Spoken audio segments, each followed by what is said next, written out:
আচ্ছা, এই মশলাটা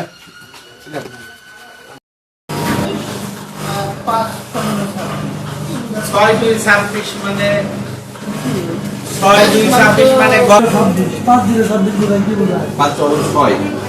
এদিকে 6 দেখেন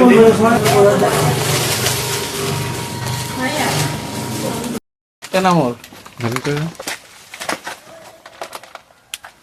কোনো কিছু লেখা নেই বডিতে। কাটুরি ভাই আলাদা কাটুরি করে দিই না, এরকম নিয়ে সিম্পল হয়ে যায় কাটুন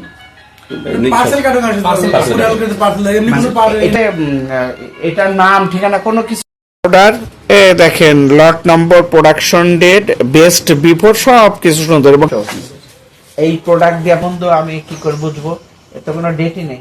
এখন 6 মাস আপনার কথা আমি মানলাম। কবে থেকে, এটা অবশ্যই কতদিন ব্যবসা করতেছেন? আমি স্যার এই ব্যবসা করতেছি আর ফ্লেভার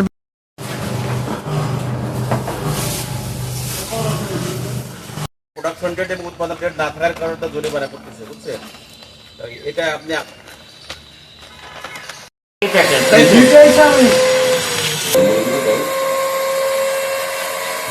ইয়ে করেন ওইভাবে না, এভাবে একটু ঘুরান তাহলে হবে না। ভোক্তাধিকার সংরক্ষণ অধিদপ্তর আজকে আমরা দামোদর মুক্তারপুরে আসছি। এখানে সিপি ফুড বলে একটা প্রতিষ্ঠানে আমরা মনিটরিং করছি। তো এখানে দেখলাম যে বিভিন্ন বাইরের অন্য ব্র্যান্ডের চাউল, সেমাই, এইগুলা উনি নিজের নামে প্যাকেটজাত করে বাজারজাত করতেছে।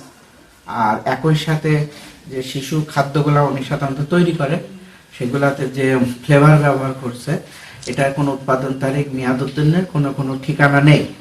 তো এই কারণে ওনাকে 70,000 টাকা জরিমানা করা হয়েছে এবং ওনাকে এই ব্যবসায়িক পরবর্তীতে এই প্রোডাক্টগুলা তৈরি করতে হলে এই ধরনের পণ্য থেকে মানে উপাদান থেকে সরে যে বৈধ জিনিসপত্র এনে ব্যবসা পরিচালনার জন্য নির্দেশনা প্রদান করা হয়েছে।